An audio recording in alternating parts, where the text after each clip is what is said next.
पता होगा एक बहुत बड़ी खबर निकलकर सामने आई है कि इंडिया जो है वो यूएन सिक्योरिटी काउंसिल का परमानेंट मेंबर बनने जा रहा है, जो अपने आप में एक बहुत बड़ी खबर है। और मेरा ख्याल है ये आज के दिन की सबसे बड़ी बिग न्यूज़ है। अगर सब इंडिया के साथ बिजनेस करना चाहते हैं और इंडिया के साथ रिलेशन रखना चाहते हैं, तो अगर इंडिया उसमें मेंबर नहीं होगा तो फिर कैसे होगा? इंडिया को आज ईद मनाने की ज़रूरत है। पहली कामयाबी G20 का इजलास उन्होंने करवाया, दूसरा वो यूनाइटेड नेशन सिक्योरिटी काउंसिल का मेंबर बनने जा रहा है। नहीं, बन गया हुआ है। तय करें, आप लिख लें। किसी ने इसको अफ्रीकन यूनियन को मेंबरशिप नहीं दी, 20 साल से टाल रहे हैं उसको, आज करेंगे कल करेंगे। लेकिन आप देखिए कि कहते हैं मोदी जी ने सिर्फ 2 मिनट में, शुरू के 2 मिनट में ये काम कर डाला। आप देखिए जैसे मोदी जी ने अनाउंस किया, जयशंकर जी गए और उनको लेके आ गए और गले मिले और हो गया सब कुछ। इंडिया पर कोई भी मेली आंख से देखेगा, पूरे यूनाइटेड नेशन सिक्योरिटी काउंसिल के जितने भी वहां पे मेंबर्स हैं, सब उसका साथ देंगे।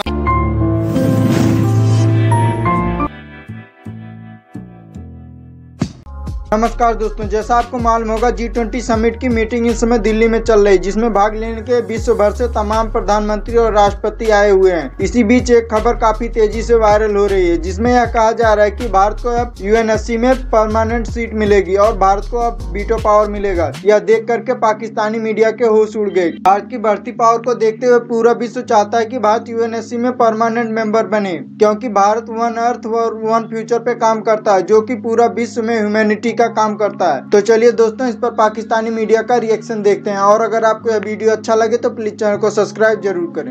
आपको पता होगा एक बहुत बड़ी खबर निकलकर सामने आई है कि इंडिया जो है वो यूएन सिक्योरिटी काउंसिल का परमानेंट मेंबर बनने जा रहा है, जो अपने आप में एक बहुत बड़ी खबर है। और मेरा ख्याल है ये आज के दिन की सबसे बड़ी बिग न्यूज़ है। क्या कहेंगे आप कि आज इंडिया का लेवल पूरी दुनिया देख रही है, इंडिया की फॉरेन पॉलिसी की पावर पूरी दुनिया देख रही है कि वो यूएन सिक्योरिटी काउंसिल का परमानेंट मेंबर बनने जा रहा है। इंडिया को आज ईद मनाने की ज़रूरत है।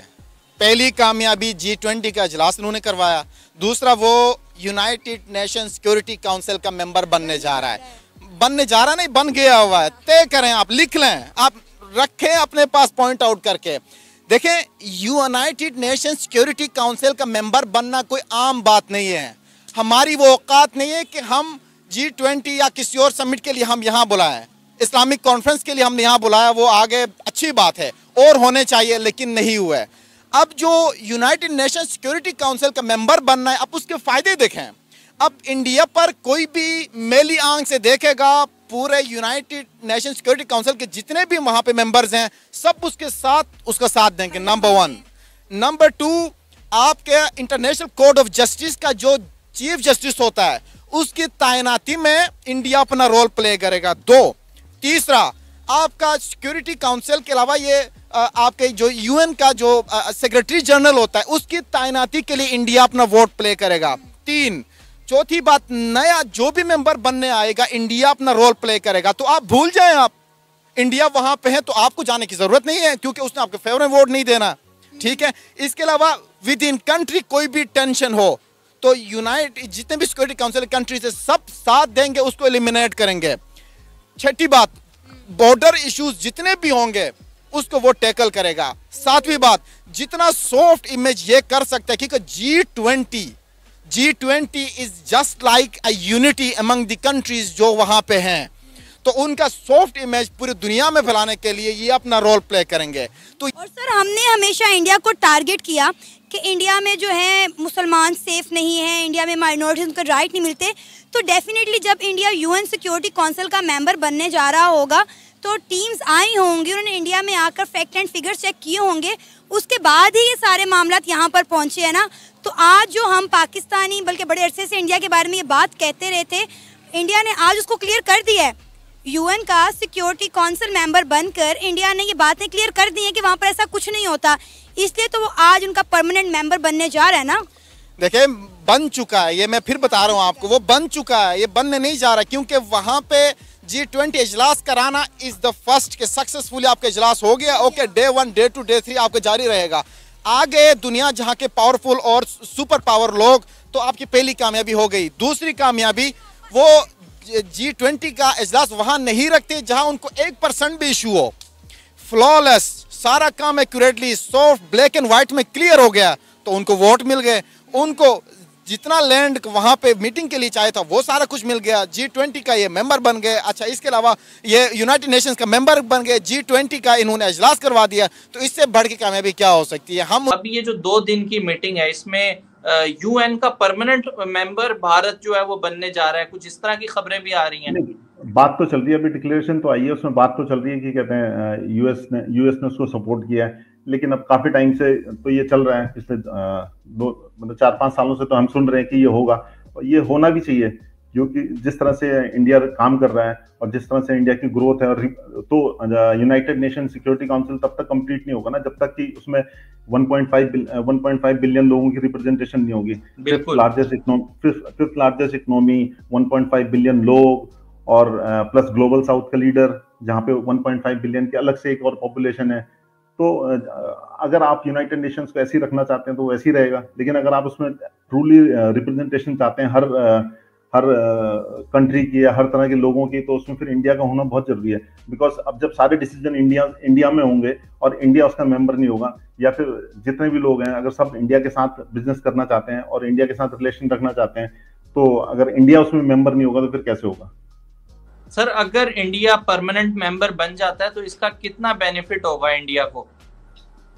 नहीं, अब उसमें फिर क्या है कि जो मैक्सिमम डिसीजंस होंगे, जो भी यूनाइटेड नेशन से रिलेटेड डिसीजन होंगे, उसमें इंडिया की भी मर्जी होगी ना। अभी भी इंडिया मेंबर है लेकिन परमानेंट मेंबर नहीं है, तो उसमें क्या है कि इंडिया के व्यूज भी होंगे।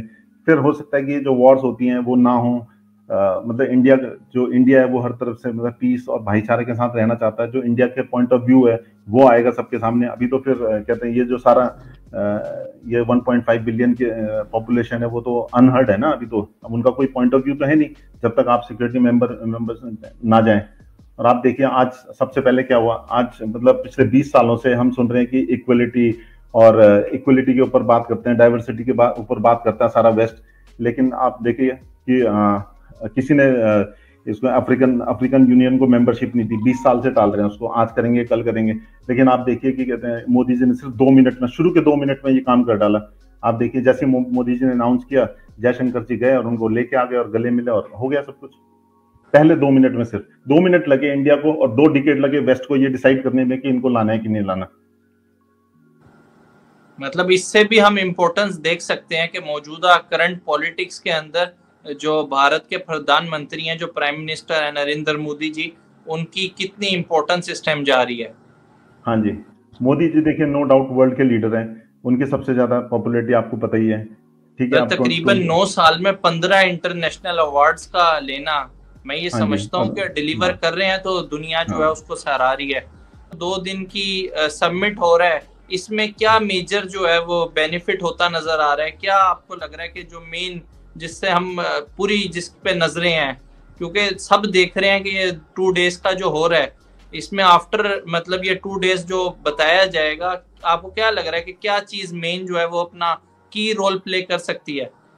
सर, इसमें जैसे मोदी जी पहले बता चुके हैं कि हमने डिस्कस करना है कि जो वीक कंट्रीज थी ड्यूरिंग पेंडेमिक कोविड-19 के ड्यूरिंग, जो जिन्होंने लोन्स लिए और डिफॉल्ट कर रहे हैं, या जो डेप्ट है उनके ऊपर उसकी वजह से स्ट्रेस में है, जो रीपे नहीं कर पा रहे हैं, जैसे चाइना लाइक कंट्रीज हैं जिन्होंने लोन दिए थे पेंडेमिक से पहले, कोविड-19 से पहले।